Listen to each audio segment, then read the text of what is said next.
Uh, it's good to be back here in the upper room here tonight. A lot of memories here throughout Quo Vadis, as Devin mentioned. For those of you guys who don't know me, again, most of you do know me, but for those of you that don't know me, my name is Koverman, 2018 graduate of Rushi High School, and my talk tonight is going to be about the power of testimony and transition and talking about Lent upcoming here starting Wednesday. And I graduated Rushi High School in 2018. Late 2018, early 2019, had a little bit of a conversion back to the faith. A little God slapped me across the face moment and decided, hey, you're 19, you need to grow up, you need to take control of your life, and, surrender, give it over to me. And glad I made that decision. Met a lot of great people through it. Many of the people are in the, handful of people are in the room, a handful of people that aren't here. But this group, I've pretty much been here since the beginning, and the amount of good things you've seen out of it has been amazing. I mean, last night we were out celebrating a bachelor party, and you get to see many people that have formed relationships through Quo Vadis, not just romantic relationships, but also friendships as well. That are faith-filled, and just a witness to God and how good He is. So this group is, if you are really trying to pursue an authentic Catholic relationship with God, you are in the right group, and you will surround yourself with the right people.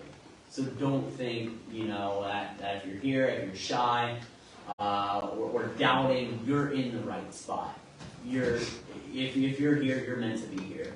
Like, don't just think, I should be on my phone watching TikTok, like I'm a teacher and my kids complain when I give them homework. I'm like, what better thing do you have to do than learn U.S. history? Go on TikTok and they're like, yeah, goodness, they're a bunch of losers. But if they're watching this, which I doubt they are, you aren't losers. You just sometimes get on my nerves, kids. But again, talking about testimony tonight. And just talking about how testimony can have an impact on us. Testimony is just a witness to our faith. It's how you believe. It's how you see it. We live in this world where our Catholic faith is being challenged daily. You see people in our society, our culture is constantly attacking our beliefs, what we believe in. You've seen, if you watched the Grammys the other week, you've seen Sam Smith probably dress up like Satan, basically. Or yesterday, there was a bishop martyred right outside Los Angeles. We act like that our testimony, our witness to the faith is easy sometimes, especially because the area we live in, the bubble we live in. I mean, I grew up in Rushi. I mean, most of you guys grew up in Maria Steinminster area, Fort Recovery, whatever, where it is really easy to not be challenged for your faith. But once you step outside that bubble, once you get challenged, you actually have to firmly believe and understand what you believe in. And I think I was just, just like many of you guys, floated through religion class thinking, I know everything, whatever. And then when I actually, had to get outside my comfort zone, become an authentic Catholic, I didn't realize I didn't know crap. I didn't know anything about anything. I had to contact people, do research, actually dive into believing what I believe in. I talk like politics with kids all the time, and I'm like, oh, well, who's your favorite political figure? And I'm not trying to get in politics. They'll say something like, oh, Donald Trump. Well, what do you like about Trump? Well, I don't know. And if I come up to you and say, hey, AJ, why are you Catholic? And you go, well, I don't know, just does.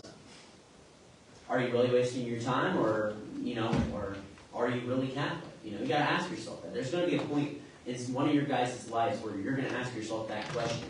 And hopefully you guys take the road less traveled, unfortunately, in saying, okay, I do need to follow God. I do need to set aside everything that the world offers, and I do need to follow and pursue God. And testimony also is just a witness of how others have helped you or act around you, and wanting them to be, wanting to be Christ-like. In my testimony, maybe some of you have heard it before. I met some of my best friends, people like maybe you know them, maybe you don't. You probably know Jacob Clements or Zachary Bell or maybe Michael Payton. Some of the people that they aren't here tonight. But some of the people that were here around when we were really forming this group together. Those type of people, their witness to the faith was an example to me. They took me, a guy that was lost at the time, and their witness to the faith and how they practiced their faith and acted it out was something that was an example for me. And it's like, wow, they have something that they're living for. Like if you ask yourself that, ask yourself what you're living for. If you get up every day and you're like, I just live to go to work, I live to clock out at 3 o'clock, you go home, watch TikTok, eat food, go to bed, maybe do some housework. You're not living for anything more. And that's the thing, like, that's what I was doing. I was like, all right, I'm going to college, I'm going to work, hate my job, school sucks right now, I want to be done with college. But I wasn't living for anything more until I saw some of my best friends now living out their faith in a way that was so beautiful that I was like, all right, I want this. Like, what they have happiness. Like, Jesus guarantees happiness. Now, this is not going to be easy. He's not going to say, oh, it's going to be easy, you're not going to have any trials, any tribulations. No, that's false. It's going to be tough. You're going to have people that think differently of you. You're going to have times where you're going to act out in public, and people are going to say, oh, well, are you really this Jesus-like person? I mean, every time you trip up. Again, you sometimes you get on that high, and then every time you slip up, there's going to be someone there. There's going to be the devil lurking around saying, oh, are you really Catholic? Do you really believe in God? Are you really this person that you think you can be? Do you think you can become a saint? It's tough. It's a battle every day. From the moment your alarm goes off to the moment you close your eyes at night, it's a daily battle. You are at war constantly. And that's the thing. If we surround ourselves with people who are wanting, to be Christ-like, again, this is a great example. People that are wanting to be Christ-like, people that are wanting to be driven in their faith. I mean, it's no accident that we've had multiple marriages, multiple friendships, I shouldn't even say multiple, handfuls, tons of marriages, friendships, all this formed because of the witness of the faith around here by other people. Again, you are the average of the 5 people you hang out the most with. If you find out the 5 people you're hanging out with the most are not bringing you closer to God, and you wonder why you're struggling getting closer to God, maybe reconsider that. I had to reconsider that. I started surrounding myself with people that had the testimony of witness and character, and they lived for God, and they lived for something more. They strived to be saints. They strived to bring other people to be saints. They were unselfish. And that really, rubbed off on me in a positive way and helped, again, form this group here in Quo Vadis. It's also, also our testimony, too, has to be a witness to our Catholic faith. Just talking not about Christianity in general, but Catholicism in general, too. How do we act when we go to Mass? Are we ready to be engaged to be there? I know it's always hard to pay attention to Mass. It's not the easiest. But how do you treat yourself around the Eucharist? How do you act? Again, only 30% of Catholics believe in true presence of the Eucharist. I think this statement, or this fact, I should say, has been brought up in a lot of circles because we treat the Eucharist and we treat the Mass like it's an option or like it's just, something else. We don't treat it like what it truly is. Like in John 6, for example, when Jesus is talking about how he is the bread of life, you see all these people leave him, which, is one of the few times in the gospel that people leave him over this very true teaching over the Eucharist. And, the Eucharist can be a gateway into our testimony or witness of God. Having the sacraments around us, going to confession often, again, receiving the Eucharist, discerning our vocation, really defines our character and how we can spread Catholicism, not just in our own bubble, but around the world, right? We're not meant, we're not born, to fit in. We're born to stand out.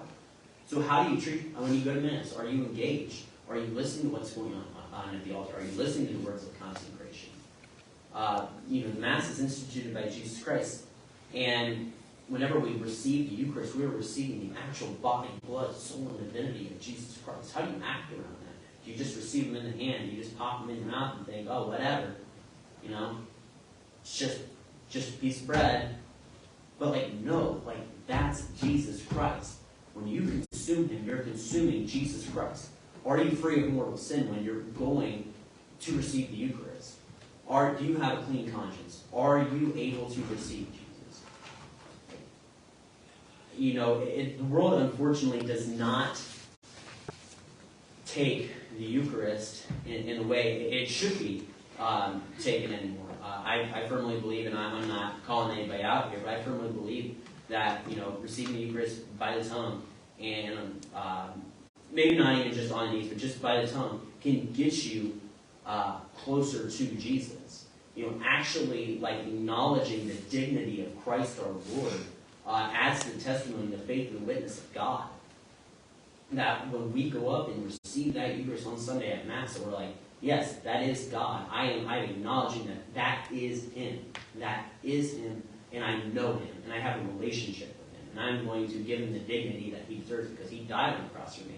And all He's asking for is 1 hour at least every Sunday of my time. He's not asking that much of me. And we all fall into this trap too. With Lent coming up, we fall into this trap of, I just don't have enough time to give. And I fall into this trap too.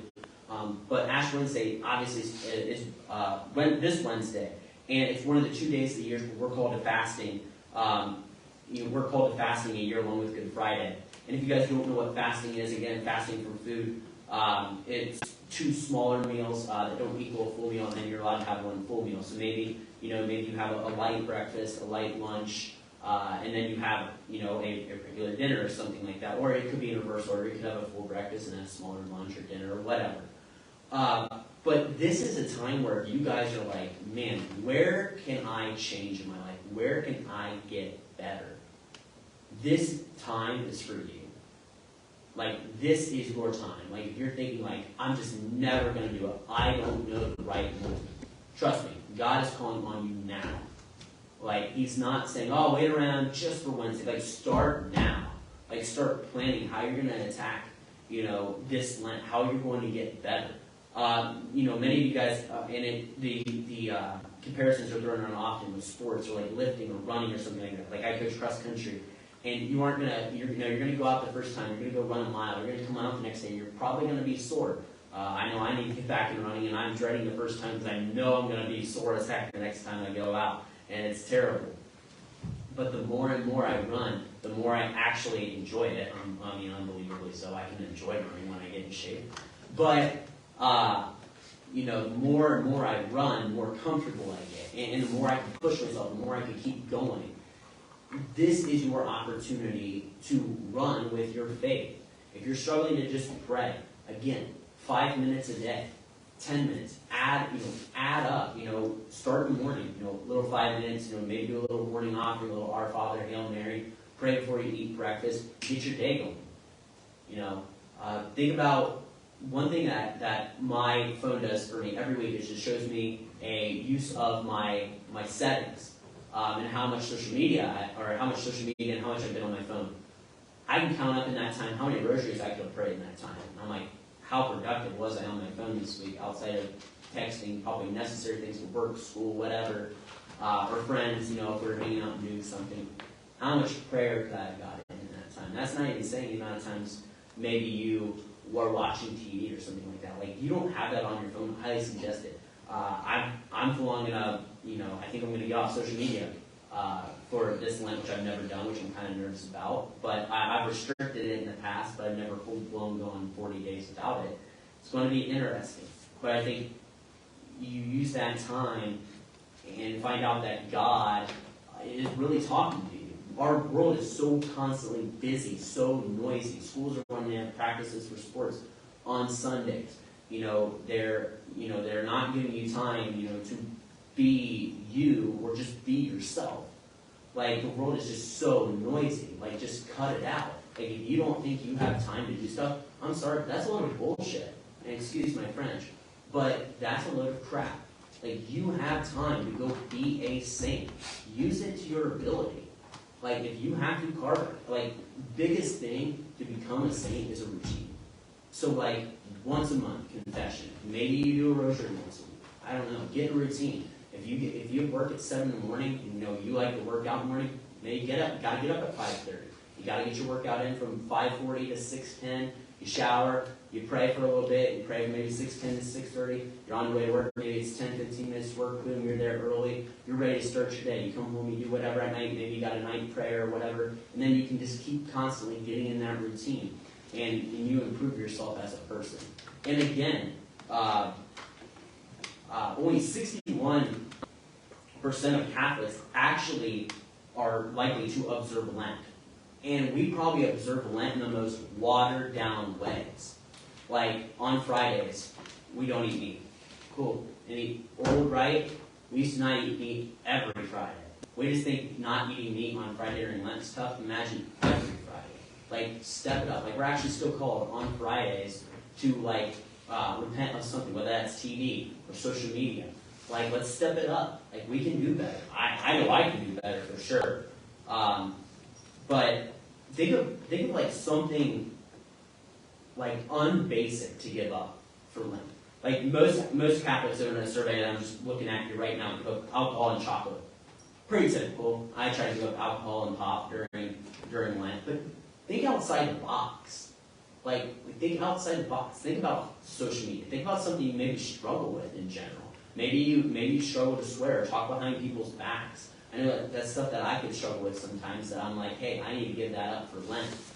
Or every time I maybe find myself cussed, maybe I need to put a quarter in the jar, and then at the end of Lent, maybe I need to put it in the basket at church or something like that. Because one of the main pillars also of Lent is almsgiving, which, if you know anything about almsgiving, you could be giving money or giving time or service to the church, which is also something you could step up with at Lent. Again, pick something to fast from on Fridays outside of Lent. If you are dating and your goal as a couple, you should have a clear set goal as a Catholic couple, or if you're a Catholic in a relationship. It should be to be saints, or to try to lead that person to be a saint. Even if you're not maybe called to marriage with that person within that time, your goal is to lead them to be a saint. But if you're not doing that, you're failing at your job. And maybe some of you have done that before and are like, yeah, that was me sometimes. I didn't help my boyfriend or girlfriend or husband or wife or whatever. I did not help them be a saint in that moment. Lent is a time to not only observe for yourself, but the others around you. To be able to check in on people. That is huge too. We don't know the stuff that people are going through in their lives right now. We don't know what people are going through and what they need help with. Even some of the strongest Catholics you think that are out there need help. They need people to check in on them. Find someone, to pair up with and keep you accountable. I think that's what helped me so much early on in my faith formation, is I had people who would text me every night and say, hey, did you pray today? Did you do this? Did you X, Y, Z? I had people who cared about me and wanted me to become a saint. And it doesn't even have to be just a boyfriend or a girlfriend. It could just be a friend as well. Like, maybe a guy friend or a girlfriend. I don't know. But someone there to keep you accountable. Like, this is the time where you improve yourself. And not only after the Easter Vigil Mass or after Easter Sunday, you just stop and go back, but you move forward. I think that's what the unfortunate thing about Lent is you see maybe people that are like, oh, I'm going to give up Facebook for 40 days. But then I get right back on it, and I'm on Facebook for 2 hours a day again. Did you really learn anything about yourself, or were you just doing it because, it seemed like it'd be the cool thing to do? Or you could change your Facebook profile picture and say, hey, I'm going away for 40 days, oh, see ya. And then you're right back. No, it's about moving forward. It's about getting better. Matthew 16:24 is the common phrase of deny yourself, take up your cross. And that's what Jesus is telling us, that we have to, Jesus' cross is an estimated 300 pounds. Jesus is asking us to take up a cross like that to follow him. It's not going to be easy. I don't like this culture that we live in, and even in some Catholic circles where we say, oh, following Jesus is just going to be easy. Like, you're going to follow Jesus and boom, like, if this happens for you, boom, everything's going to be happy, it's going to be sunshine and rainbows. Like, it's just going to be easy. Like, no, it's going to be fucking hard. Like, it's going to be really hard. I had multiple people, when I started getting more in my faith, like, you're different, I don't like hanging out with you. It's like, all right, cool. Like, at the end of the day, is it really going to matter, what people think about you, or does it matter what God is going to think about you? This is our time here. Our witness to the faith, Lent, is going to be a time for us to absolutely become closer to God. And if you don't take advantage of it, you're just wasting your time, really, to be honest. And I wasted 19 years of my life before I realized that Jesus Christ was my Lord and Savior. I wasted 19 years, and I lived in a Catholic family. We went to Mass every Sunday. We went through the motions. My sister's really deep in her faith, and my parents pretty solid. But even in our area, we get kind of drunk on that Catholic feeling, so to speak, that we're just like, oh, cool, well, like, I'm going to Mass, I guess. I don't know why. But are you really putting that faith into action? Like, there is something more being asked of you, and you don't know. There's something more being asked of me, and I'm still searching for it. Whether that's in your vocation or just in Quo Vadis or being involved here in the area. This is the perfect place for people to, again, find those friendships, find those relationships that are going to help rebuild the church. Again, Jesus saw the temple destroyed. He's like, hey, I'm going to rebuild it in 3 days. He's talking about his heavenly kingdom. And we got a lot of space in there to fill in that heavenly kingdom. My old priest, Father Emery, was talking about, the heavenly feast. He said, I can't wait, to see all of you in that heavenly feast one day. We talk about like the food all the time, the drinks, and how great it would be. But that's what we're striving for. We're striving for sainthood. So, again, I just thank you guys for coming out tonight. And it's great. It's great to see how Quo Vadis has grown just over these last couple of years. It's great to see people around, and I want to see this group thrive for a long time. I want to be in my 40s and hear about my future kids coming to Quo Vadis stuff because it's great. You're in the right spot. If you want to